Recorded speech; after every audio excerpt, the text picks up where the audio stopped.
What's up, everybody, and welcome back to another video from Pink Tourmaline. Today, we are going over Spiritual Stockholm Syndrome from Eric Dubay. This is part two, the final part. I've gotten some really good excerpts out of the second half of this very, very lengthy video. It's almost 4 hours. So we're going to go through all of these excerpts. We're going to be covering all sorts of things about Robert Monroe, the story that he received. I actually haven't heard this whole story before until I heard it here. So it's very interesting about the entire construct that we're in and how Loosh is farmed and how the creation came about. Very, very interesting. And lots of good excerpts and tidbits about sovereignty, how to adequately prepare yourself for the next phase, for passing on, and ultimately for liberation.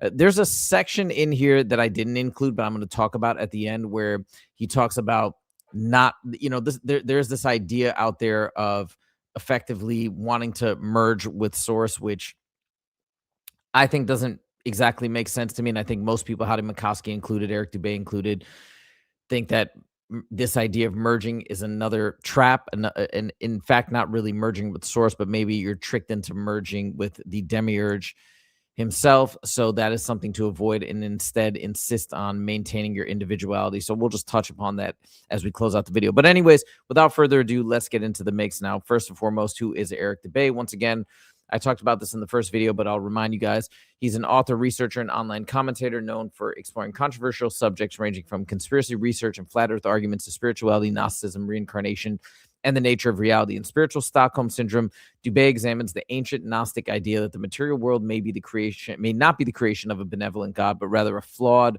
realm tied to suffering, amnesia, reincarnation, and spiritual captivity. We're going to cover all those ideas, by the way, in this video as well. The book challenges common life as a school of spiritual narratives and asks whether humanity has been conditioned to love, defend, and justify the very system that may be imprisoning it, which I do think is a really apt way to put it. One thing I mentioned in the previous video, the first iteration of this series, I'll mention it again. There's this mention of flat Earth, and obviously this is not I guess a theory that I subscribe to personally, but I don't think having misinformation or whatever, a viewpoint on this that may be flawed, or anybody having certain things that are incorrect, doesn't mean we have to discount everything they're saying. So I just want to put that out there. Hey, right, I may be wrong about some things. Everybody may be wrong about different things. And I don't think it means that we have to throw away all the information that they give, because the information could still be very, very good. And in this case, I do believe it is. I think Eric Dubay makes some phenomenal points. So without further ado, let's get into the mix. Here we go. First of all, he talks about, so last time I ended on life reviews, we're kind of starting off with life reviews again. And here he talks about the concept of love bombing, as well as forced returns that these accounts of forced returns, you saying, I don't want to return, but you're kind of shoved back into your body. These do exist in certain NDEs. He's going to talk about all of that here as part of the manipulation scheme. If the possibility exists for us to experience absolute bliss, contentment, and pain-free euphoria, why is that not available here on Earth? Why is such beauty, happiness, and unconditional love reserved only for the afterlife? In considering the life review judgment scene that occurs right afterwards, the light's strategy seems reminiscent of the narcissistic manipulation tactic called love bombing, whereby a target is initially overwhelmed with flattery and attention to butter them up and relax their defenses. Afterwards, the love and positivity are promptly taken away, leaving the target feeling devalued, discarded, and while in that emotionally vulnerable space, easily deceived. This is conveniently when God, Jesus, Buddha, Krishna, angels, light beings, or deceased relatives appear to help guide the soul with their transition. These beings always seem specially tailored to the individual and can shapeshift depending on what form best suits them. Lonnie F. remembers, I was spoken to immediately and made aware of a presence. After we agreed that I would see him in physical form, he appeared. I think that having me make the decision to communicate with him, instead of him just appearing in front of me, was more for my comfort than anything else. Kathy B. recounts her story, saying, "The thoughts came into my head, what kind of form or shape would make you most comfortable?" "What do you mean?" I thought back. "Some require me to take the shape of a wise old man, others a woman, and still others an animal, all of different races, ages, sizes, or species. What about you?" I thought without hesitation, "Human." With that, the light began to simultaneously separate into amazing rays of color and intensify into a more solid form. Once the light reached the stage where it looked like a human form, a rather generic-looking cookie-cutter shape, like a gingerbread man, appeared. After assuming some form, the beings telepathically initiate a life review, where they draw attention to key moments during the life of the recently deceased. They ask leading questions, prying into these pivotal moments, poking and prodding about their behavior and how they treated others. These beings seem very focused on pointing out wrongs committed by the recently deceased and making them feel guilty and ashamed. Gail A. recounted, "Then came a judgment of sorts, where I was judged on the things I had done. I wasn't judged on big things, more small instances of intent. It was the little things that mattered, and not the big things. Then I was told that I had to go back, which didn't make me happy at all, as I knew that being alive would hurt. Every aspect of living would hurt. The thought of going back into a wet, disgusting body repulsed me. I couldn't believe I had to wear my body again, as it felt like wearing an old, disgusting coat that belonged to someone else." George W. stated, "I think I am still stuck in the life review part sometimes. I haven't been the best person, and have sinned a good bit. I feel like I'm supposed to realize that I'm my own worst enemy, and need to forgive myself and move on. My grandfather was my judge in the experience, and he told me to come back and honor my father." And Deborah J. said, "Next thing I knew, I was standing in front of a council of 13 beings, with the one in the middle twice as big as the 6 on either side of him. They were all sitting in big chairs at a sizable distance in front of me. I was naked and felt totally revealed, and tried to use my hands to cover myself up. The main one in the middle began to speak to me telepathically. The questions they were asking me were about my life and how I had lived it. I got the feeling they were not pleased with me. I was terrified, to say the least, exposed to the hilt. I knew they knew it all. Towards the end of the ordeal, he told me they were not going to let me remember most of what had happened, and they had decided they were going to send me back because you have to get it right. The next thing I knew, I was in my body, on the bed, some 3 days later. Most near-death experiencers report feeling so blissful in their disembodied state and contented with the heavenly afterlife realm that they do not want to return to Earth. Even when the light beings protest how much their families will miss them, insisting that their time has not yet come, and that they still have a mission to complete in life, the majority of near-death experiencers wish nothing more than to stay in the afterlife realm. Even after pleading and begging not to be sent back, many report being coerced or outright forced back into their bodies against their will. It's pretty crazy. So obviously there were a lot of accounts that he included in that section. Very interesting. Couple things wanted to comment on. First of all, it is pretty crazy when you think about that love bombing that pretty much everybody experiences, the amazing feeling, and then immediately following after that is the life review, setting you up for with this really blissful state and then making you vulnerable and then taking you to this place where you're being in real time manipulated. I mean, that feels like things that we experience in this life, and it does feel manipulative. The second thing is, I've mentioned this before, when they ask, hey, we want to appear in a way that makes you feel comfortable, whether it's a deceased relative or it's a religious figure that you looked up to during life, whatever it may be, that's so weird. Why would you, when you're coming out, need or want something to subdue you or make you feel comfortable? I just want the truth. I want to be out and just give it to me real. Show up with, if this is, let's say my entire religious framework was wrong. I don't want, if I thought Jesus was the one my whole life, I don't want Jesus to show up just to make me feel better. No, show me what's reality. I can handle it. So just by design, the fact that you're being shown things to make you feel safe and comfortable, that just again feels odd to me and feels manipulative by design. Because why? Just show me the truth, not show me something to lull me into a sense of security, which here appears to be a false sense of security. And then the last thing I'll mention too, we talked about the life reviews before, but if you think about, we're going to talk more about this in this video as well. There's more sections where it goes back to the food chain, just the basic design of this world.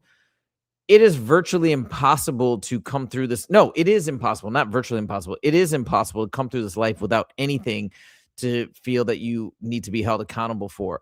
Just consumption on a daily basis involves harming or depleting resources from other entities, or taking that life energy from other entities. There is always going to be something that can be brought up to make you feel guilty or feel like you can do better. In any case, whether you're vegetarian, whether you're an herbivore, it doesn't matter. There's always going to be something that you're destroying. So I feel how is it possible that you can never hurt someone's feelings or make them feel that they weren't given your full attention or something along those lines? It is set up. We are set up for failure effectively, even when we think by societal standards that we're doing things perfectly. So the whole system seems to be completely in opposition to having us come through with a clean conscience.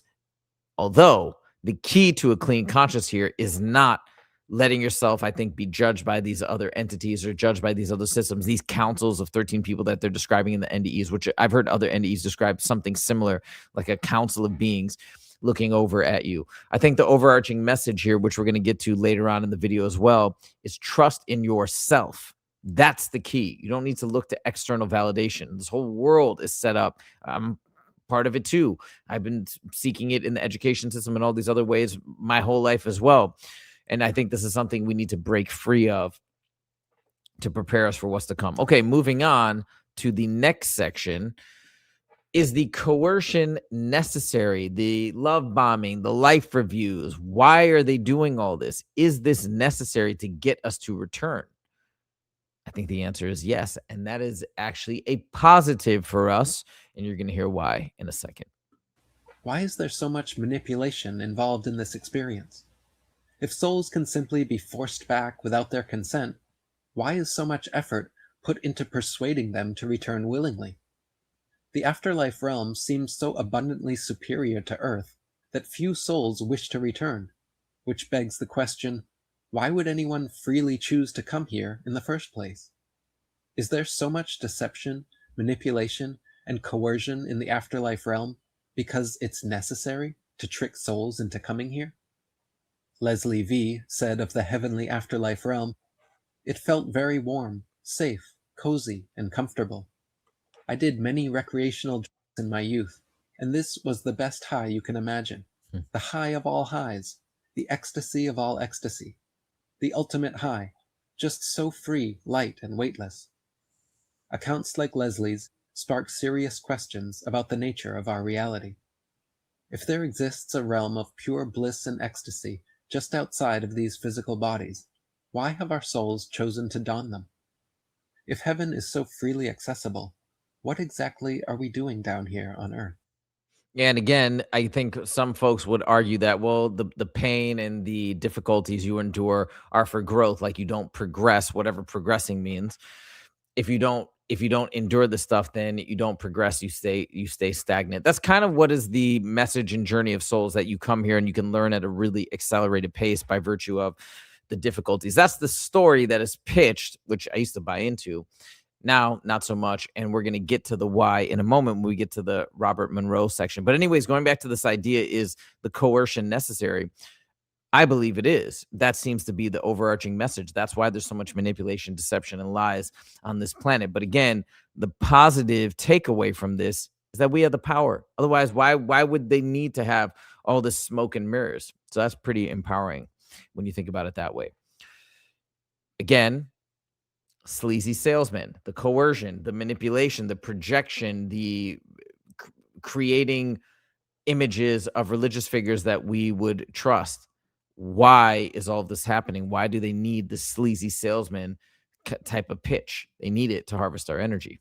He insists the light is a place of joy and wonder where she can manifest anything she wishes. But when she finally... By the way, what this section is, I forgot to set it up. this is a section. I bet a lot of people are familiar with this already if you're in this as material, but if you're not, this is crazy. This is from Star Trek, one of the Star Trek series, and it's a certain episode, and it's literally a spot on reference to this idea of Archons and harvesting our energy and feeding on our energy in some sort of a Loosh farm. The white light, it's all there. So Eric Dubay has this entire section on this Star Trek episode where they basically showcase this entire process. And this entity right here, this is the exact same thing. It's a projection of her father. It's insane. This was in one of the episodes, but yeah. So he basically talks about this and shows that, yeah, this is what they need. They need this kind of sleazy salesman pitch, like to manipulate us and to coerce us into agreeing into this madness. He adamantly refuses. The pretense of patience and understanding wears thin. The entity's forceful behavior exposes his cloak of compassion, and it becomes obvious that it is not actually her father. Like a pushy used car salesman trying to force an impulsive purchase, he gives false answers and makes false promises. If the white light was really worth the price of admission, why would it need these sleazy salesmen in their cheap meat suits to sell us on it? The entity's final comment gives the clearest clue when he says, "Eventually, you'll come into my matrix, and you will nourish me for a long, long time." In other words, our entry into the light seems to serve as some kind of energy extraction that feeds these entities. Similar to how Morpheus bleakly described the human condition in the Matrix movie, we may ultimately be nothing more than batteries farmed for a type of energy. And that energy is Loosh, and we're about to get to that in a second. It's so interesting how a lot of this stuff is in movies, and I think there are two potential purposes. One is, I know that people say one of the laws of the universe or of reality in general is that you kind of need to tell those that you're manipulating what you're doing. Otherwise, things don't work out as smoothly as my understanding. I don't exactly know the name of the law, but I've heard people reference this idea. So that's why we're a lot of times told things through advertising or movies or things like that of what's happening. And that's us in a way, maybe giving our consent to these things being done because they're showing it to us. They're not hiding it. But I think there's a second purpose to it or function, whether it's intentional or not, I don't know.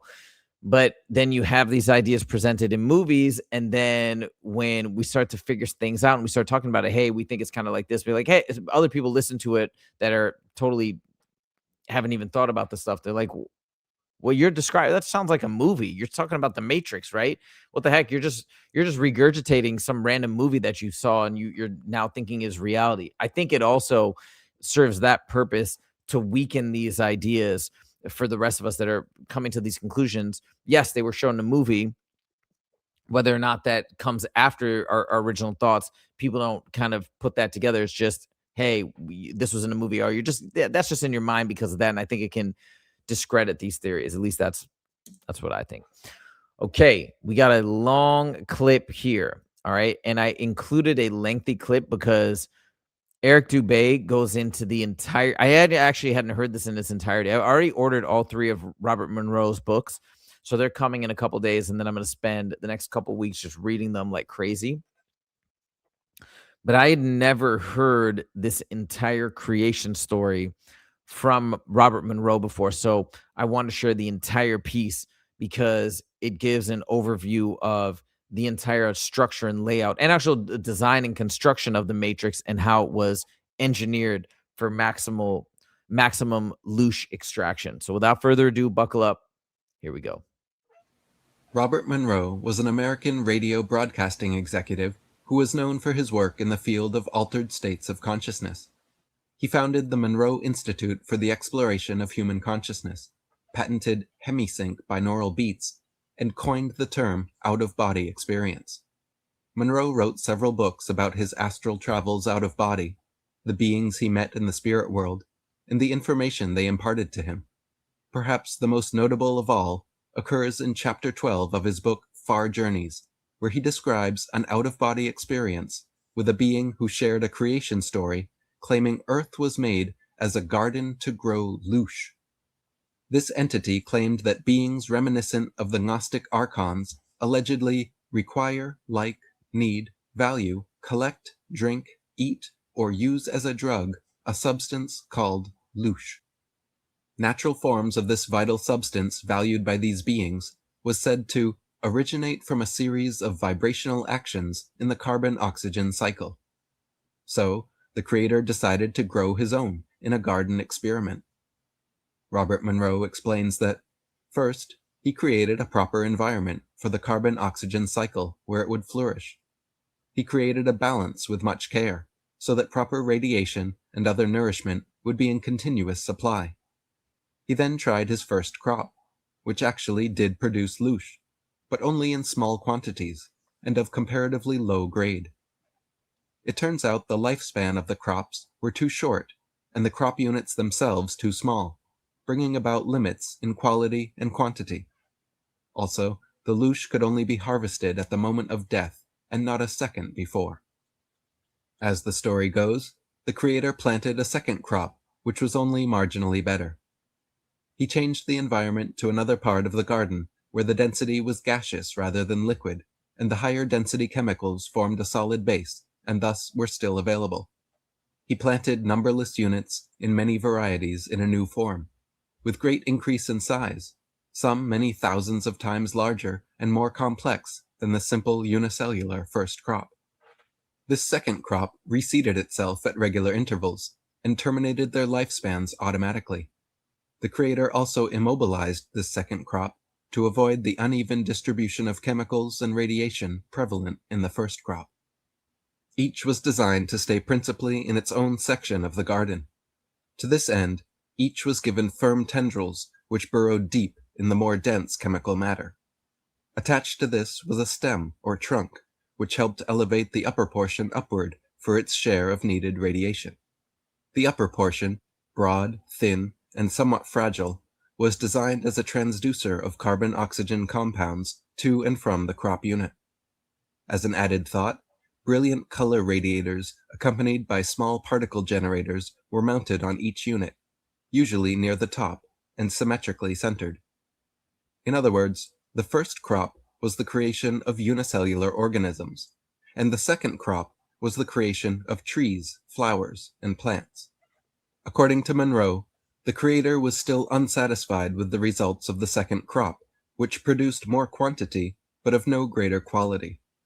He did, however, discover a new means of swift harvesting through what sounds like strong winds, hurricanes, or tornadoes. He set up circulating patterns in the gaseous envelope around the crop, principally to aid in the reseeding process. Later, he discovered that the same turbulent effect served as a means of harvesting the Loosh. If the turbulence were violent enough, the crop would be blown down, the lifespan terminated, and the Loosh would discharge. After his second failure, the creator hovered over his garden, pondering how he would change his third crop. He decided the original carbon-oxygen cycle must be included, mobility must be restored, and size must be added to the units. Thus, the creator removed some sample units from the first crop still thriving in the liquid portion of his garden, and modified them to exist in the gaseous area. Then he adapted them to take nourishment from the second crop to allow them to grow into efficient Loosh collectors themselves. Thus it was that the first of the mobiles, the third crop, came into being. The mobiles took nourishment from the second crop, thus ending its lifespan, and produced low-grade Loosh. When each huge mobile terminated its own lifespan, additional Loosh was produced. The quantity was massive, but the frequency pattern of the Loosh residue still left much to be desired. So, the third crop was larger mobile units that feed upon the second crop, or in other words, animals were created to further refine the Loosh production of plants.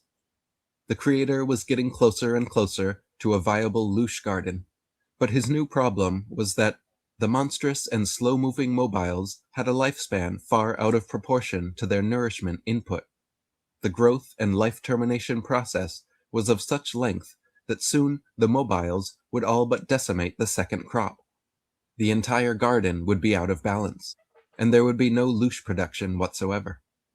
While hovering over his third crop and pondering his next move, the creator noticed as the second crop plants grew more and more scarce, the energy needs of the third crop animals became acute.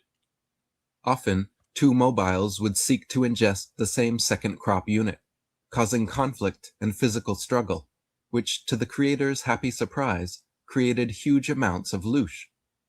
With this new revelation in mind, the creator tried another experiment. He removed another unit of the first crop from the liquid garden area, redesigned it for the gaseous environment, but with one significant change. The new mobile unit would be somewhat smaller, but would require the ingestion of other mobiles for nourishment.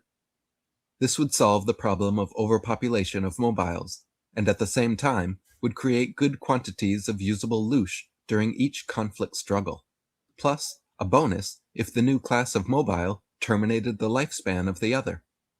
In other words, for the fourth crop, the creator made carnivorous animals who, in their struggle to survive, harvested record amounts of Loosh. For his fourth crop units, the creator tried a few different types. Some were made to subsist mostly on the second crop units, while others required the energy from ingestion of their fellow third crop units. The completed circuit operated quite satisfactorily. The stationary second crop modification in the liquid environment flourished. Small, highly active, liquid-breathing mobiles took nourishment and ate the second crop modification. Larger and/or other active mobiles consumed for energy the smaller plant eaters. When any mobile grew too large and slow, it became an easy target for the smaller mobiles, who attacked in voracious numbers. The chemical residue from these ingestive actions settled to the bottom of the liquid medium, and so provided new nourishment for the stationaries, completing the circuit. The result was a steady flow of Loosh. From the lifespan termination of the stationaries, from the intense conflict among the mobiles to avoid ingestion, and finally from the sudden termination of the lifespans of such mobiles as the inevitable product of such conflicts. The garden was now producing adequate Loosh, and self-regenerating as well. Even still, the creator was not finished refining his crops, and had more ingenious ideas in mind. He created thousands of new types in his fourth crop mobiles, with the goal of more struggle, suffering, and conflict. Faster, larger, stronger animals, with claws, fangs, and antlers, to hunt and kill one another. These new additions prolonged the periods of conflict and resulted in increased Loosh production. Next, as a side experiment, the creator designed one form of mobile that was weak and ineffective by the standards of the other mobiles in the fourth crop. Yet, this experimental mobile had two distinct advantages. The first advantage was its ability to ingest and take energy from both the stationaries and other mobiles. Second, the creator pulled forth a piece of himself with no other source of such substance being known or available, to act as an intensive, ultimate trigger to mobility. By infusing this piece of himself into the fourth crop units, the creator added a new motivating force beyond the satisfaction of energy requirements through ingestion. These units would now always seek to satisfy this tiny mote of the creator engendered as it sought reunion with the infinite whole. This piece of himself sounds like consciousness or higher mind, and the special fourth crop units given this gift are humans. After endowing us with humanity, the creator began designing violent harvesting methods to generate extra amounts of Loosh. To reap such harvest, the collectors generated storms of turbulence and turmoil in both the gaseous envelope and the more solid chemical formations that were the base of the garden itself. Such upheavals had the effect of terminating lifespans of multitudes of the fourth crop as they were crushed under the rolling base formation or smothered under waves from the agitated liquid area of the garden. In other words, natural disasters like earthquakes, volcanoes, floods, and tsunamis were purposely introduced to periodically aid in Loosh harvesting. Increasingly satisfied with his garden, the creator hovered above, watching his creations, and noticed certain fourth crop units emanating a type of the highest quality purified and distilled Loosh. Intensely curious, he investigated the source and found this most desirable loosh was coming from one particular unit. The fourth crop unit was not struggling in conflict over an ingestible remnant of a weaker fourth crop unit, or a tasty frond from a nearby second crop stem, or to avoid termination of life and ingestion by the other conflicting fourth crop unit. It was in conflict to protect and save from life termination 3 of its own newly generated species huddled under a large second crop unit, waiting for the outcome. To translate into normal language, the creator noticed a human parent fighting to protect its 3 young children under a large tree, and it was this intense emotional defense of their loved ones that created a purified and distilled type of loosh energy. Continuing to observe the fourth crop units in his garden, the creator noticed another unit also producing purified loosh, but this one was alone and seemingly not in conflict at all. Investigating closer, the creator found that this individual standing alone under the leafy upper portion of a large second crop unit was not hungry, not in conflict, and not acting in defense of its young, but still producing high-quality loosh energy. The unit was lonely. It turns out, loneliness also acts as a great catalyst to loosh production, so the creator made a brilliant revision to his formula. He split all fourth crop units into new Type 4M units with male and female halves to engender loneliness as they sought to reunite. From experience, the collectors have evolved an entire technology with complementary tools for the harvesting of loosh from the Type 4M units. The most common have been named love, friendship, family, greed, hate, pain, guilt, disease, pride, ambition, ownership, possession, sacrifice. And on a larger scale, nations, provincialism, wars, famine, religion, machines, freedom, industry, trade, to list a few. Loosh production is higher than ever before. Robert Monroe's interaction with the entity ended abruptly there. Lot to process. Lot to process.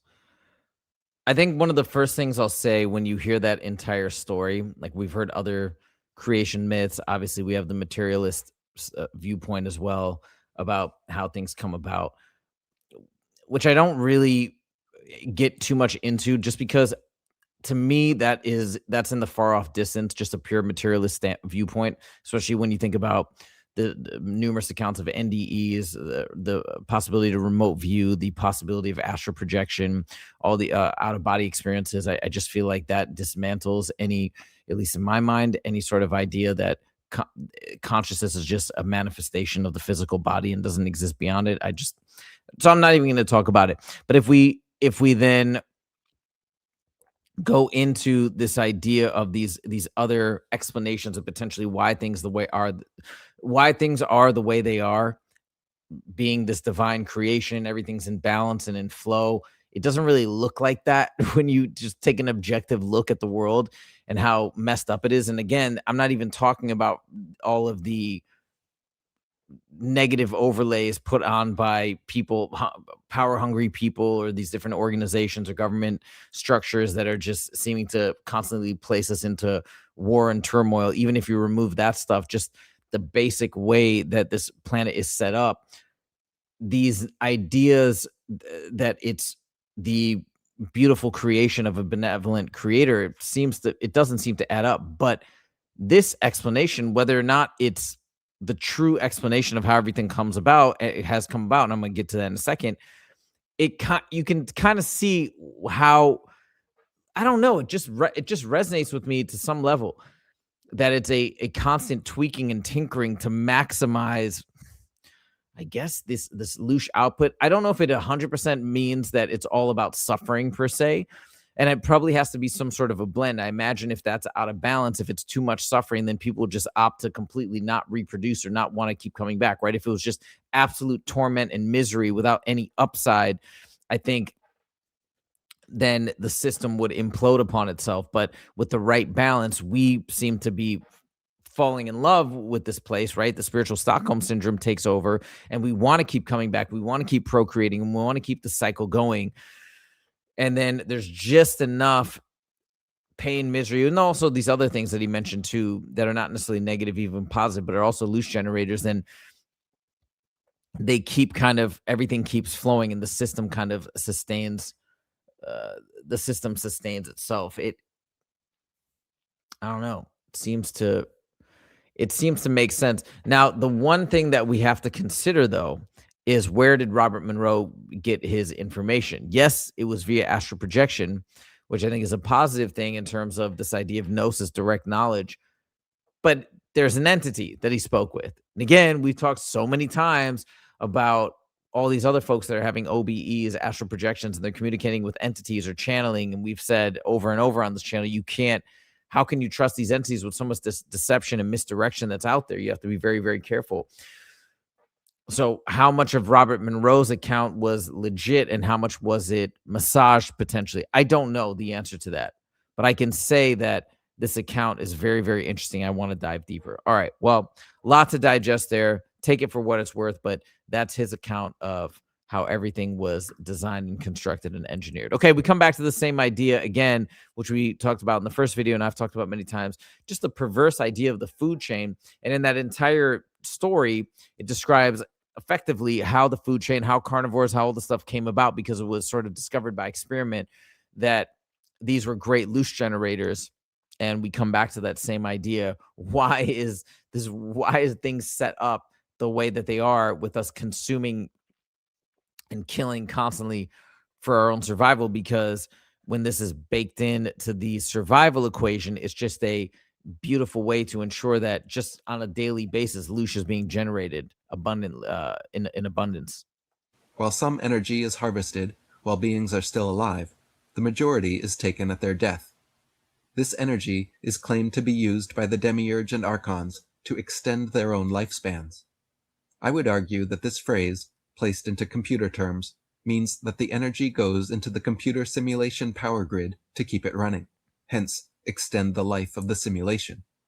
In order to have this occur, a garden was created by these beings to farm their food source. Our world is one that is dominated by what we call the food chain, a need to eat other things to survive. Monroe presents that the food chain has only been set up to maximize Loosh at death. No creature can survive long on Earth or in this realm without eating something. Mm-hmm. A vegetarian may think eating a carrot is not the same as eating a duck, but each are living organisms who are only here to be a part of the Loosh farm, and their death is the same as any other creature's death from that perspective. If a good God creator was really the only one who set up this place, and if energy was needed to help keep it running, a much better system could have been developed. People try to ignore this problem, but it is critical to see that the only reason a food chain exists is because it comes from the mind of that which is evil. Say what you will. I think that makes sense. I think that resonates with all of us deeply, that it does seem perverse the way it's set up. Now, you might counter that and say, well, you're just crazy because that's just how it is. That's nature. That's reality. Is it? I mean, does it have to be that way? Again, spiritual Stockholm syndrome. Have we just bought into the fact and are now laying dormant and just saying, okay, well, yes, this is just how it is, and how it has to be. This is life. This is beautiful. This is the cycle of life. Are we falling victim to that when we say things like that? Maybe. I think it's worthwhile to take a step back and look at it objectively from within us, from our spiritual mind, and say, this is kind of messed up that something like this exists, especially when we go out into the astral and we leave our bodies and we have these experiences. You know, for those of us who have been able to, not including me, because I haven't been able to do it, but those of us that have been able to have these out-of-body experiences or astral projections and realize that there's something beyond this physical existence, just come back. You're in that plane. You see clearly there. You don't need to be within this crazy, perverse cycle. Then you come back and you step back, you look at it. Yeah, it doesn't need to be this way, it appears. Why is it this way? It's weird. But this is the one potential explanation that I think makes a lot of sense. Okay, moving on. Something that I've talked about before as well from Howdy McCoskey's book, Empty the Cave. Does prayer make us pray? Eric Dubay touches upon, and again, pray, that's Prey, Eric Dubay touches upon this idea here as well. Words, what if prayer makes us pray? People have been praying to God and gods for many millennia, asking to be saved from suffering, freed from enslavement, and cured from disease. People have prayed to be delivered from poverty, war, floods, famine, starvation, and torture. Billions of suffering souls throughout history have prayed for these same things, yet all of these problems still remain. If our prayers are really being heard and truly matter to these beings, why has there not been some serious, large-scale divine intervention and improvement to help us? People pray to be cured from cancer, and then, if cured, they praise God for hearing their prayers. But isn't this the same God who created cancer to begin with? Then, if God doesn't remove their cancer, it's usually said to be God's will, or in God's hands. So, if it's all just God's will anyway, then what's the point of praying? If God didn't want people to suffer, if God didn't want a world full of death, disease, disasters, destitution, and depravity, then it would have been created differently. Why should we assume that a God who created all the conditions for our suffering actually wants to deliver us from it, but only if we ask really nicely, on our knees, with our hands clasped? This ritual act of subservience to an outside entity or entities to assist us is disempowering to our own spirit. Why should we put the onus on anything outside ourselves to save us? Wouldn't it be wiser instead for us to pray to our own inner divinity, our highest spiritual self? What is wrong with trusting our own personal power and praying to the deepest source within us? If we all possess a small spark of the divine, the Holy Spirit within, why shouldn't we pray directly to that part of ourselves? That's right. Again, goes back to Pink Tourmaline, the idea of self-love, respect yourself, believe in yourself, believe that you do have this inner power and this inner spark, and you don't need to be subservient to something out there. It goes back to the idea of sovereignty. Now, there's one argument you could make in terms of the potential power of prayer. And I'm just making this just to play devil's advocate here, not saying that this is how I feel. In fact, I don't feel this way. But one thing that you could say is, okay, well, fine. The demiurge is the creator of this construct. I'm praying to source. I'm not praying to the demiurge. You could say that, but again, I think this falls into that potential trap of, you may think you're trying to pray to source, you're accessing source, but it might get diverted, it might get heard by one of these negative entities, and they can prey upon you as such. Whereas if instead you're not even trying to play that game, you're not trying to resonate with something outside of yourself, you're just solely looking within, it feels, I imagine, as though that is something that may be very difficult, if not impossible, to access and hijack, right? If you're just looking within, you're kind of protected within this bubble from external forces or entities coming within you. I think, I imagine that would be the idea. So ultimately, it seems less likely for manipulation, one, to pray, to kind of look within yourself for saving yourself. And number two, why not? Since I think you do have the power within, you do have that divine spark. Makes all the sense in the world to me. Okay, moving on. Let's go to the next section. So how do we liberate ourselves? How do we get out of the matrix? Well, Eric Dubay explains precisely how in this section. So if this world truly is a penitentiary, a sort of penal colony, then how do we break out of this prison? If there is a better place to be, or a better state of existence to experience, how do we achieve it? If we wish to be free from suffering, free from all falsehoods and illusions, free from sin, karma, and repeated reincarnations, how can we truly be liberated? The majority of modern Christians would be satisfied to say it is as simple as believing wholeheartedly in the divinity of Jesus Christ. But as previously established, beliefs may be used as a weapon of manipulation against us in the afterlife realm. And this gamble, known as Pascal's wager, has potential downsides unforeseen by Pascal or most Christians. Likewise, most modern Buddhists and Hindus would answer that we should conduct our lives in a way that creates no new negative karma. But as previously established, this is deemed nearly impossible, and even the most diligent disciples are doomed to suffer thousands of deaths and reincarnations. Interestingly, If instead we look to the words of the Buddha himself in the Buddha Vachana, he states, "You may declare for yourself that I am done with hell, with the animal realm, and with the sphere of afflicted spirits, finished with the plane of misery, the bad destination, the lower world. I am a stream enterer, no longer subject to rebirth in the lower world, fixed in destiny, heading for enlightenment." In other words, he is saying what is really necessary for us to transcend this soul trap is true intention and conviction. It would seem the most important aspect of avoiding reincarnation is having the clear intention and solid conviction against it. It makes sense that karma, material desires, and attachments would play a part in luring us back into body. But if our intention never to return is strong enough, it should outweigh any material desires or attachments trying to bring us back. In addition to this, something else that would seem incredibly important is having full faith and complete confidence in our own innate authority.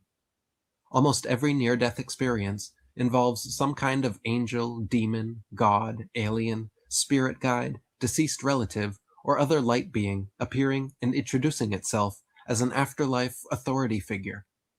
Why should we believe or trust in the imposed authority taken and information given by these beings? If and when I find myself in a mysterious new afterlife realm, I would much rather travel to and fro, learning things on my own, than be led around and lectured by an appointed tour guide. I would rather trust my own instincts and intuition, remaining skeptical and suspicious of new people and places. Blindly believing strangers isn't advised in this life and isn't something that sounds advantageous in the afterlife. Many near-death experiences also feature a life review and judgment scene presided over by these beings, as explained in the Egyptian and Tibetan books of the dead. Most people report just passively watching the entire life review and accepting whatever judgments were made about them. But why should we accept the judgments of anyone outside ourselves? Why should we even agree to watching a life review with these judgmental beings?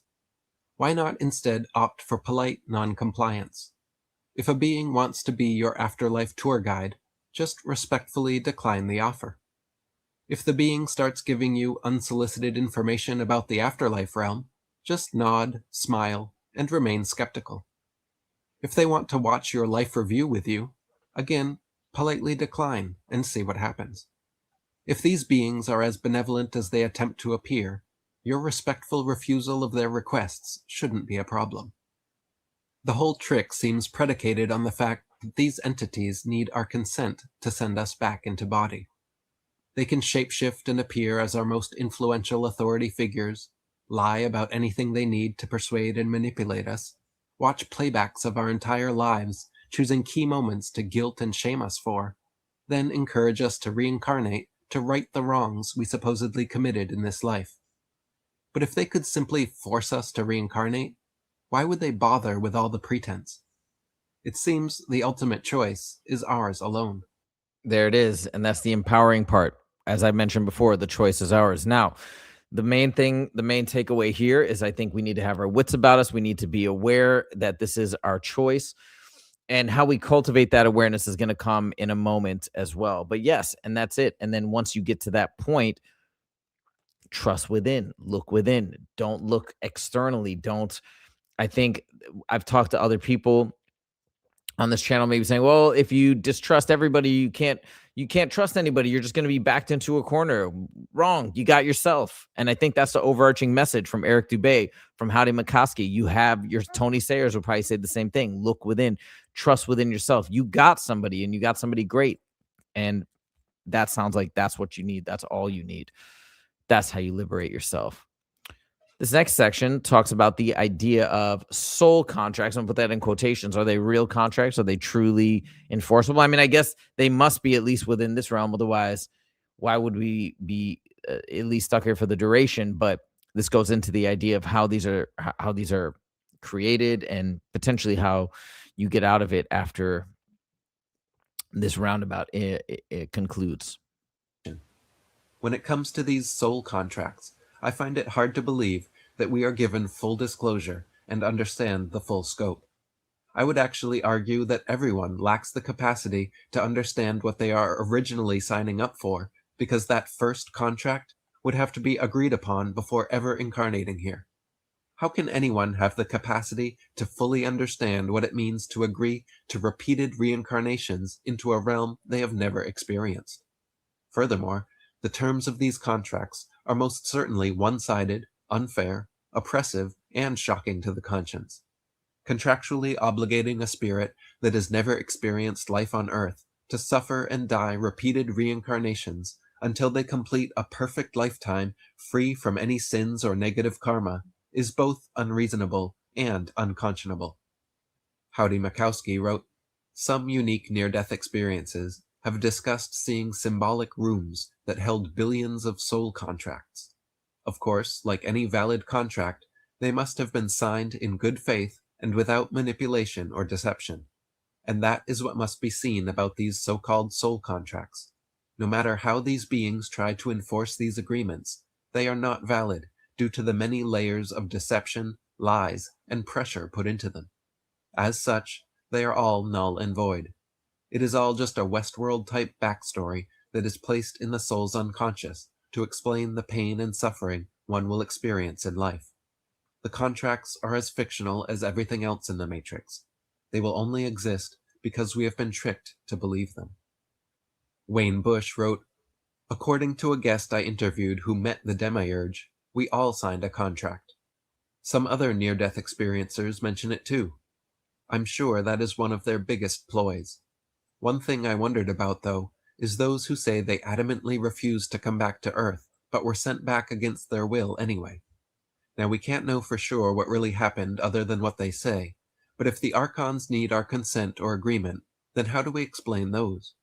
Maybe that's why some near-death experiencers say we make contracts and agreements before coming into our lives, and the Archons use those, if unfulfilled, and they can always find one thing we didn't do or fulfill, to send us back. I think the contracts expire at our death, but just in case a promise extends past death, we need to revoke these contracts. They will surely use guilt and shaming tactics to get you to renegotiate. They will show you highlights of a life that looks enticing, but just remember the pain and suffering that can be endured. Don't let them manipulate you. You sin the second you are born and consume other life. You can never not sin and be born into a body. You will not be allowed to remember all of the soul contracts that you have made, but you can revoke them, since you are a sovereign being, a divine spark of God, and were duped into making them." Very interesting. I think that makes sense. I have no foundation for believing this per se right now, but I think that makes sense that he's saying the contracts only expire until expire after each incarnation. Because how could you have it would just seem, again, don't know if this is true, but it would seem so backwards and out of alignment with this idea of the law of free will. If you're signing a contract that extends into multiple memory wipes, then every time your memory would be wiped, it would seem as though that would be that just wouldn't make sense to me. But if you're signing a contract to agree to a singular memory wipe, I could see that potentially passing that law of free will. Okay, I've agreed to this, but how could you agree to numerous or infinite down the line? I don't think that would make sense. So I guess my point in saying this is, even if you are currently, or we are currently within a particular soul contract, it makes sense that you should be able to exit at some point, and then ultimately your sovereignty will take over, just maybe not right now. Okay, 2 sections left. Here we go, back to this idea of disproportionate penalties. This is something that I've touched upon in many videos, the same idea of hell, this concept of hell in Christianity and Islam being a eternal place of torment.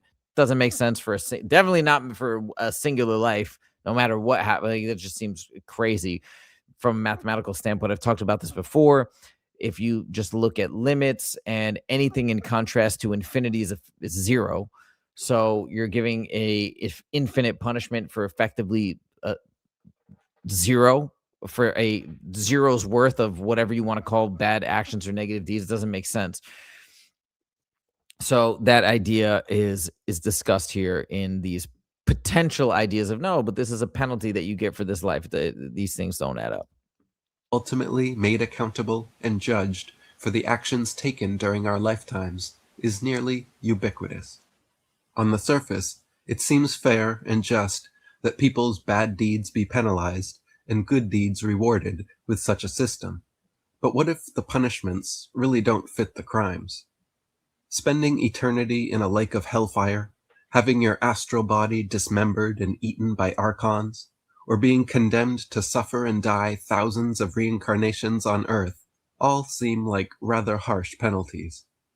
Whether you were the worst psychopathic murderer or you just hurt someone's feelings one time, the purpose of the life review seems to be about finding any and all instances of regrettable or shameful actions taken during our lifetimes, making us feel guilty about committing them, then getting us to consent to being punished for them. Similar to soul contracts or entering the white light, it appears the Archons need our willing permission to punish us, and the life review is their manipulative method of gaining consent. By having us relive our rock bottoms and re-experience the most negative choices made in our lives, they are purposely putting us into an emotionally vulnerable state. Once we are sufficiently ashamed of ourselves and made to feel guilty for every infraction, they then present our punishment in the form of an opportunity. In order to right the wrongs of our lives and to hopefully do better next time, we are offered to be reborn. What if we refuse that offer? What if we disagree with whatever punishment we are served in the afterlife? Will you just accept whatever God, Jesus, angels, Archons, great-grandma, or whoever judges you decides? Shouldn't you have a say in the matter? Or more than just a say, shouldn't you be the ultimate arbiter of your own fate?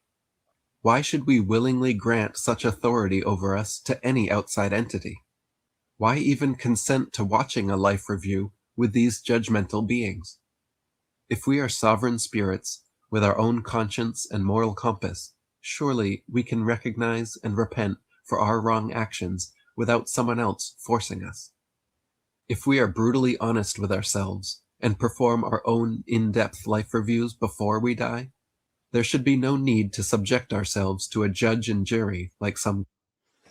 And again, this idea that he's talking about subjecting ourselves to our own life review is what Hadi McCoskey talks about as recapitulation, this process of going through your own life review and coming to terms with everything that you've done in your life, good, bad, ugly, etc. And as a means to help you sidestep the life review when it's presented, be like, no, I don't need this. I already went through this myself. If you think about religion that has permeated our entire world, even if you don't consider yourself Muslim or Christian or Jewish or Buddhist, whatever, it's out there. Just think how powerful it is that religion or this idea of a singular God or gods is so ubiquitous. Because let's say you're a non-believer and you actually are atheist or agnostic or whatever it may be, and you go into that realm but your family was Christian, let's say, but you don't believe in it. You're like, nah, I don't really think it's true. But yeah, I didn't really think about it that much. And then all of a sudden you go into the astral and you're confronted with Jesus and be like, yo, I'm real. Like, let's say a projection, right? I'm real. You didn't believe in me. You're in big trouble. Imagine if you had any doubts in your mind or that your family was all Christian. You felt you weren't 100% sure, but you felt pretty sure. Oh my God, imagine how powerful that could be as a manipulative force. All of a sudden seeing that, no, I was wrong. I can't believe it. Okay, I'm sorry. Boom, immediately you're cooked. You're hosed, because now you're going to fall into that and say, oh my God, I made a mistake. I'll do whatever I can do to get out of this. Oh, okay, you'll do whatever. All right, well, this is what I need you to do. I need you to go back. Just imagine that. It's pretty crazy. And that's probably why it doesn't really matter which one you're afraid of or which one you buy into or kind of buy into or were raised in. As long as you buy into something, that's a means to access a fear center inside of you. It's crazy. That just occurred to me as I was watching this. Okay, I said there was only 2 sections and now 1 section, but there's actually still 2 sections left. My bad. Okay, next, before we get to the final section. So fine, we don't want to give in to all this stuff. We want to be powerful. We want to be in our sovereignty. How do we train this? What's the workout, right? That for our consciousness, for our energy, for our soul, so we don't fall victim or fall prey to these manipulations. Here's that training regimen. As philosopher Malcolm Hollick wrote, events are experienced by an experiencer. Thoughts are thought by a thinker. Pain is felt by a feeler. Imaginings are created by an imaginer, and choices are made by a chooser. This is consciousness, our inner witness, the only part of ourselves capable of existing outside a physical body, and thus the most important part of ourselves to train and develop for transcending the soul trap. Some key practices for exercising and expanding our consciousness, which should assist us in the afterlife, include meditation and mindfulness, astral projection or out-of-body experiences, shamanic plant medicines, and lucid dreaming. To begin with, meditation and mindfulness are practices of inner stillness, maintaining awareness of the present moment, paying attention to thoughts, feelings, and bodily sensations without judgment or rumination. There are many methods of formal meditation, including focusing on mandalas, chanting mantras, or pranic breathing, all of which work towards cultivating mindfulness, being fully engaged yet non-reactive, accepting whatever arises in the moment, and not getting caught up in past regrets or future anxieties. By fostering deep introspection and clarity, helping us become more aware of our egos, desires, and fears, we can better recognize the illusions, attachments, and karmic patterns that may bind us to the material plane. The inner peace and power gained from meditation can also reduce our need for external validation, weaken the influence of outside entities trying to control us, and strengthen our resolve for spiritual sovereignty. With a calm, focused, meditative mindset, we can more easily access our higher intuition, and thus better navigate challenging situations like those faced at death. Beyond simple meditation and mindfulness techniques, another more mystical and esoteric practice recommended for helping transcend the soul trap is astral projection, also known as the out-of-body experience. Astral projection is the ability to separate oneself from the physical body while remaining fully conscious and perceptive. Such out-of-body experiences often occur spontaneously during deep sleep, anesthesia, hypnosis, sensory deprivation, extreme illness, or trauma, but can also be purposely induced through practicing certain meditation techniques. The experience usually begins by surprisingly finding yourself sitting, standing, or floating next to your physical body. Your dormant physical body remains seated in meditation, lying down on the bed or wherever you left it, but your consciousness moves to a point outside of it, still perceiving everything normally, but with a new feeling of lightness and power. You may have a ghostly astral body that looks similar to your physical body, or you may be a point of pure consciousness that can travel anywhere at the speed of thought. With practice, the experience can be repeated at will, and has been scientifically verified through remote viewing. As covered in my book Spiritual Science, expert remote viewers in formal Princeton and Stanford experiments have repeatedly accurately reported seeing objects, people, and events in far-off locations, behind locked doors, or in sealed vaults by projecting their consciousness out of body. All right, very interesting. Now, the one thing I will say, this is obviously something I've been working on to no avail yet. I'm not giving up, obviously. But yeah, this idea of astral projection, or I haven't tried remote viewing per se, but yeah, this is very interesting to keep working on these practices. He also mentioned the shamanic plant medicines, which I have dabbled in. However, I know folks that have been able to perfect these other methods say you don't need the shamanic plant medicines. I've also heard people say that using plant medicine is taking a sledgehammer to a window, whereas as opposed to these other meditative practices, you're just opening the window and going through. So take it for what it's worth. I don't know the best or the right way to do this, but I have a hunch, I have a feeling that doing it via deep meditation, maybe using the hemisync technology or something like that, is maybe better. You're more in control. I don't know, but that's the way that I'm trying to go about it right now. Last section as we conclude this video, final statement. Refusal is paramount. Of course, we're talking about refusal to these entities that you may and likely will see and experience when you move out into that plane. Check this out. If the Gnostics and Cathars were right about this world being the sole recycling farm of an evil demiurge and his Archon minions, then refusing to be recycled and escaping this prison existence is paramount. The Apocryphon of John recommends to become free from forgetfulness through knowledge, and the knowledge we need pertains to liberation of the spirit. In The Forbidden Religion, Jose Aragon wrote, "If man were only a body and a soul, if those two entities created by the demiurge were the only things that man were made from, of course there would never be any rebellion at all. Nothing created rebels against its creator. What happens is that there is something in man which was not created by the Creator God, the eternal spirit. The spirit has been brought from outside and does not belong to this world. It has been added to the monstrosity which is body-soul to make it function and evolve.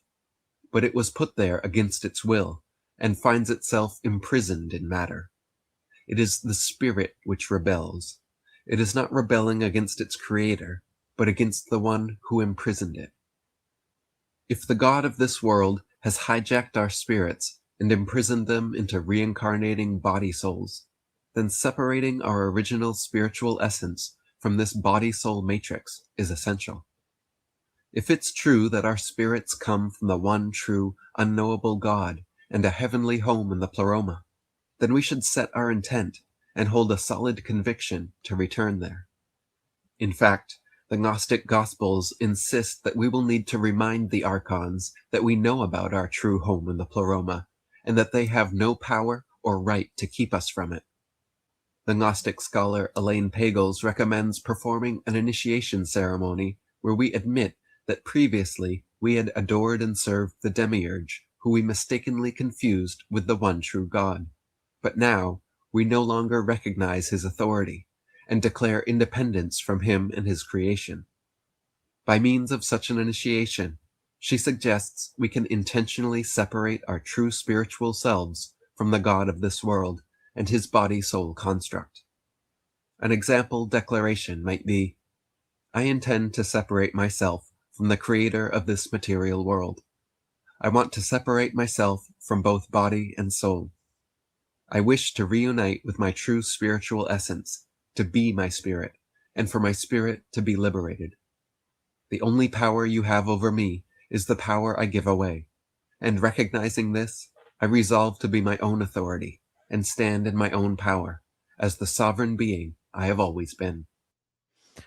The only thing I want to say about that last part, but again, I that resonates with me. This idea of refusal is paramount, and we need to say whatever, whether it's that phrase or something similar, but that has the same sentiment. I don't know, like all that stuff resonates with me. But the one thing is, when he gives that example of why would we rebel against our true creator? No, we're rebelling against this fake creator that has hijacked everything. Yeah, that makes sense. But then it's funny because the demiurge was still created by that same source, at least theoretically, according to the Gnostic paradigm. So then he's is actually rebelling to the creator. It gets a little muddled if everything comes from one source, including the demiurge. How does it all fit together? I don't really know.